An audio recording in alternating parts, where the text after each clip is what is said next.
하나님의 말씀 누가복음 18장 35절에서 43절까지 말씀입니다. 누가복음 18장 35절에서 43절.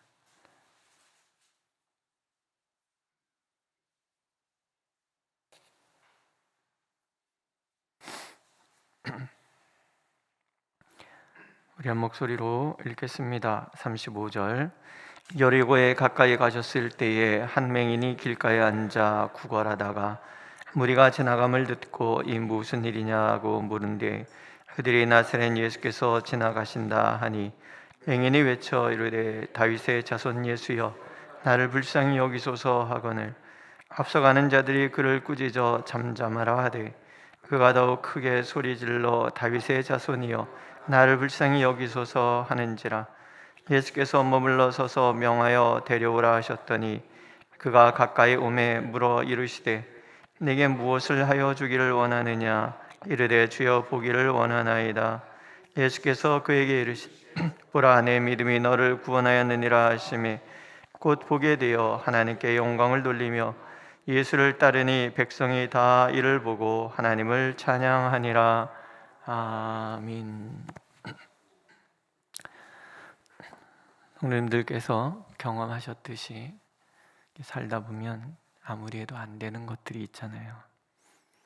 아무리 몸부림쳐봐도 빠져나올 수 없는 구덩이 같은 것들, 몸부림치면 칠수록 더 깊이 빠져들고 결국 상처만 깊어지는 것들이 있습니다. 오늘 우리가 만나는 나면서부터 앞을 못 보는 이 소경의 처지와 같습니다. 구걸이라는 말이 나오죠. 누군가의 도움이 없으면 도무지 살아갈 수 없는 처지, 앞을 보지 못하는 그의 현실. 이 사람의 삶은 온통 캄캄함이 가득한 그런 삶이었을 것입니다. 벗어나고 싶어도 벗어날 수 없는 그 절망과 좌절이 그를 얼마나 힘들게 했는가 하는 것을 우리가 짐작해 볼 수 있는 거죠. 어쩌면 우리 주변에 수많은 사람들이 그런 것처럼 내 삶은 왜 이렇게 구질구질한가, 그런 탄식이 가득한 삶이었을 것입니다.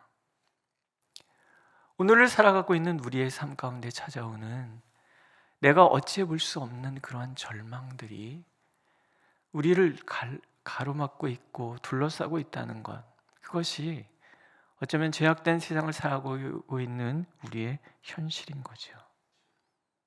그런 우리의 삶의 자리에 예수님이 찾아오시는 거예요. 예수님께서 우리에게 주신 그 모든 환경을 뛰어넘을 수 있는 강력한 도구가 있잖아요. 요한복음은 그것을 이렇게 얘기합니다. 지금까지는 너희가 내 이름으로 아무것도 구하지 아니하였으나 구하라 그리하면 받으리니 너희 기쁨이 충만하니라. 기도를 주시는 거예요. 우리에겐 기도할 수 있는 희망이 있다는 거죠. 기도할 수 있는 아주 절대적이고 강력한 하나님의 선물이 있다라는 거죠.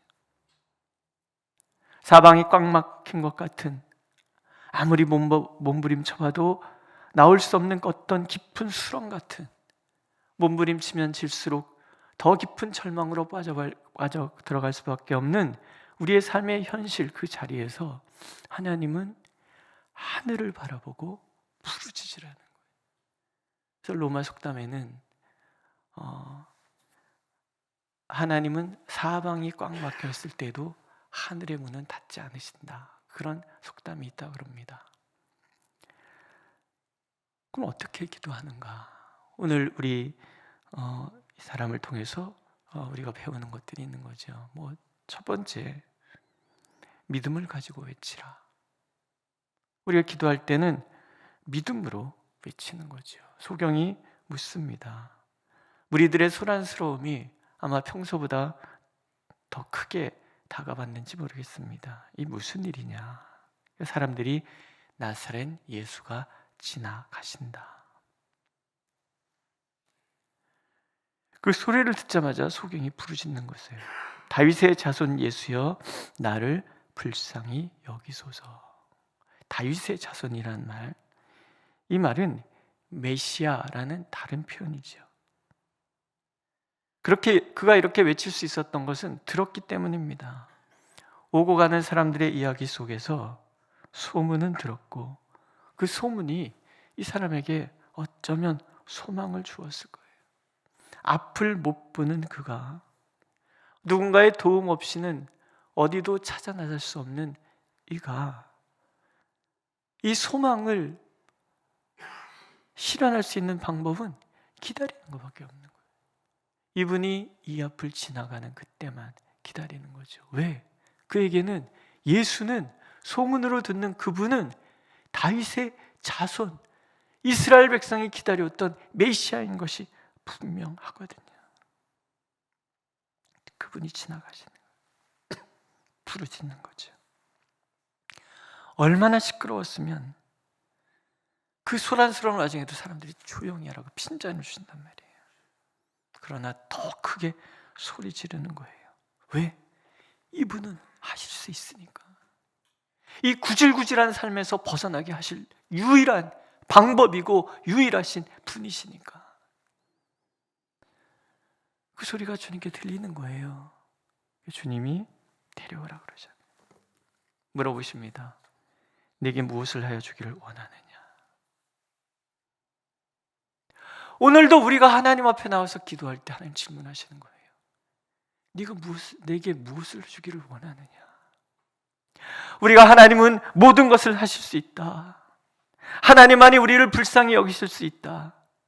하나님만이 우리의 기도를 들으실 수 있고, 하나님께서는 모든 것이 능하신 분, 능히 하지 못할 일이 없으신 분이라는 것을 분명히 믿고 기도한다면, 오늘 내 이 구질구질한 삶에서 나를 건져주실 유일한 분이라는 것을 믿는다면 부르짖으라.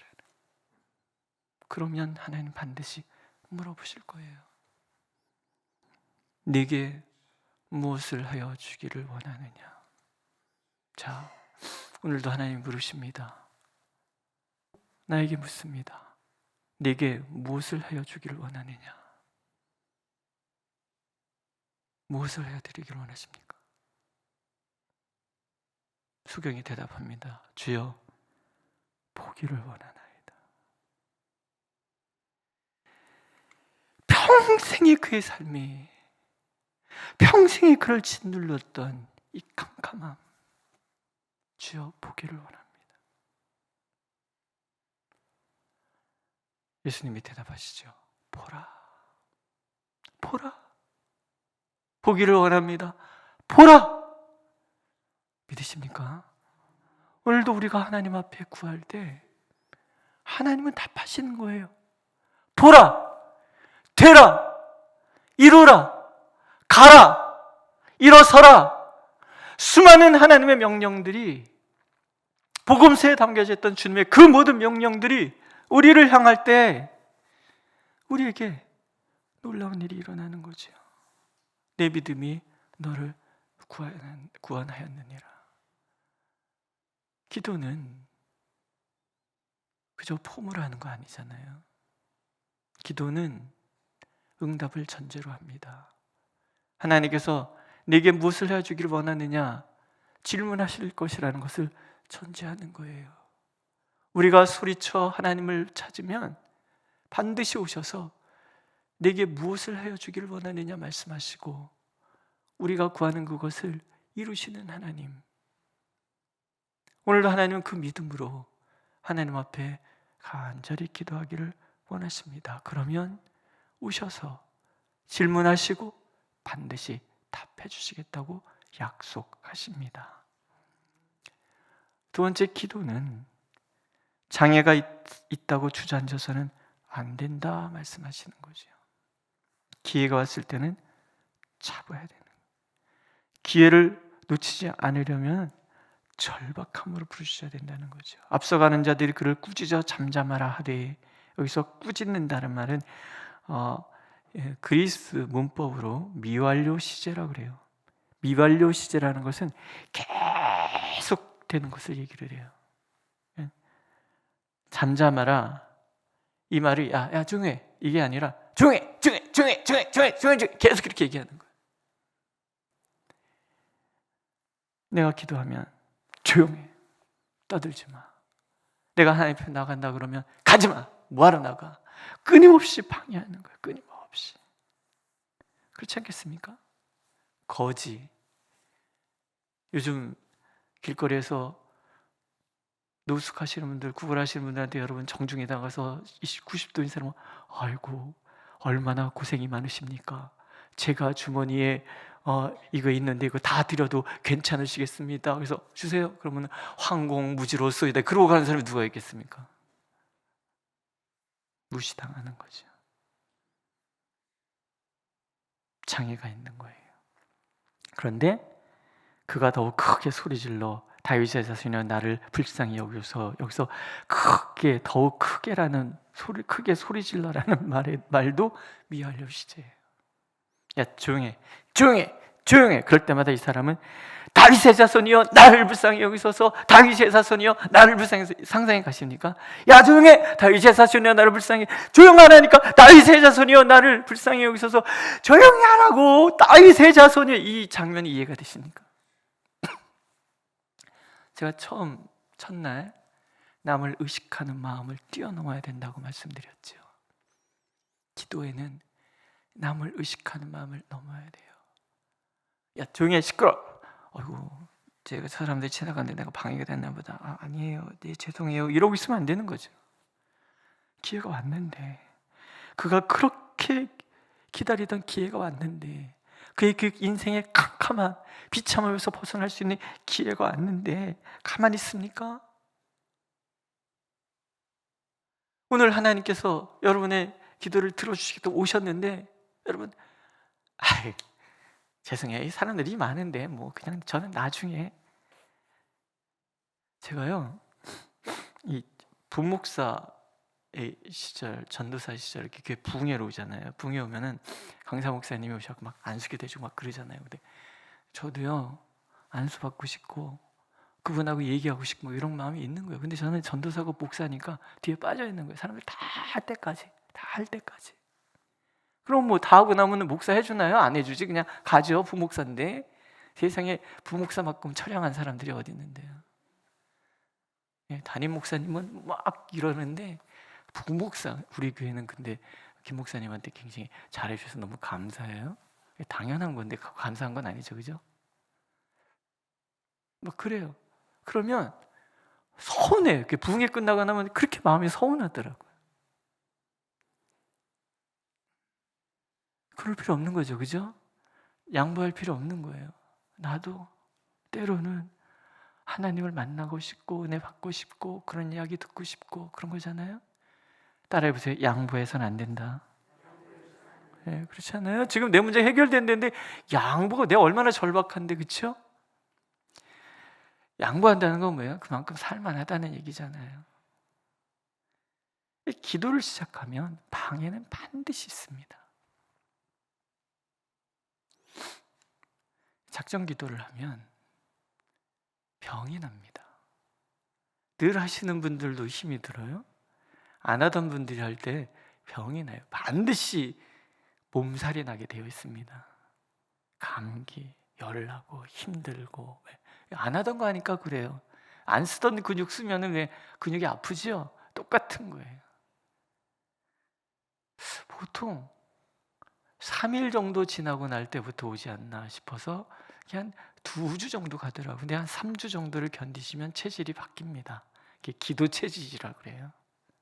그렇잖아요? 이미 다 겪은 나머지시잖아요.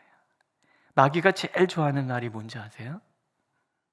다음에 하지. 그래서 마귀의 가장 강력한 무기는 우리의 마음속에 다음에 하지. 다이어트의 묘미는 내일부터 하지라고 그러잖아요. 그래서 절대로 살이 안 빠집니다. 기도는 내일부터 하지가 아니죠. 오늘 하는 거예요. 어떤 장애가 있더라도 부딪히는 거죠. 그게 절박함이잖아요. 어쩌다 한번 기도하면요 마귀는 그냥 냅둡니다. 40일 작정 40일 작정 딱 끝나고 기도 안 할 사람은요 40일 동안 가만 놔둡니다. 그러나 이 사람이 40일 끝나고 나서도 그게 몸이 배서 계속 할 사람 같아 보이잖아요. 그러면 마귀가 달려들기 시작하는 거예요. 기도하는데 어려움이 찾아왔다? 그러면 기도하는데 왜 이렇게 어려움이 있어? 라고 말하지 마시고 오호라, 마귀도 나를 인정하는구나, 그렇게 생각하셔야 돼요. 절박함.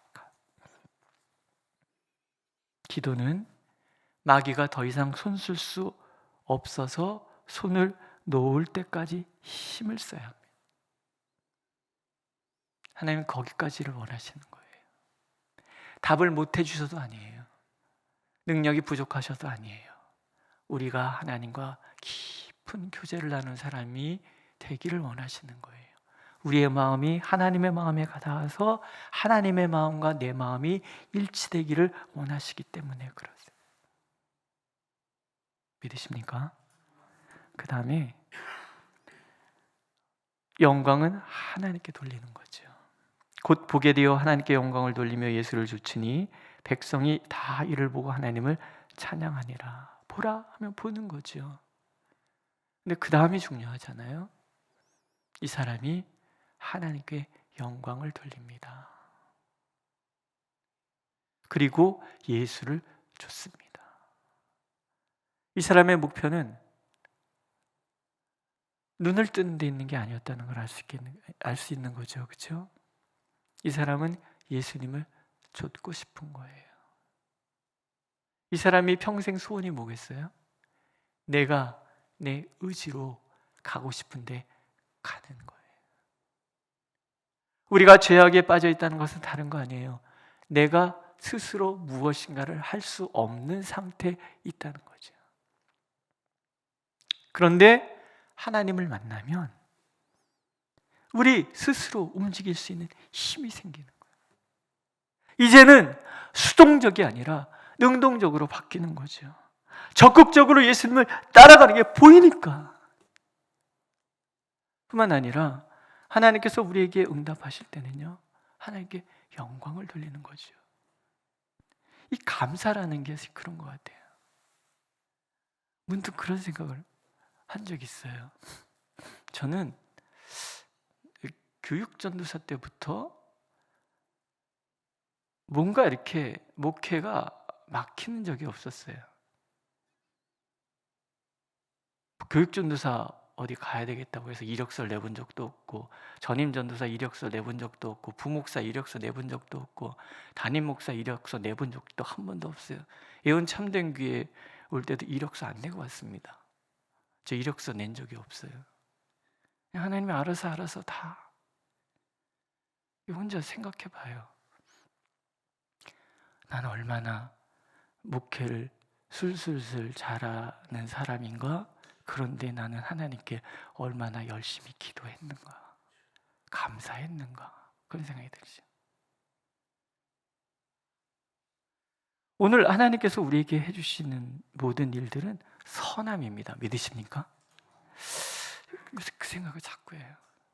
지난주에 우리 아이가 아빠 설교를 듣고 나 회개를 많이 했어요. 그래서 뭘?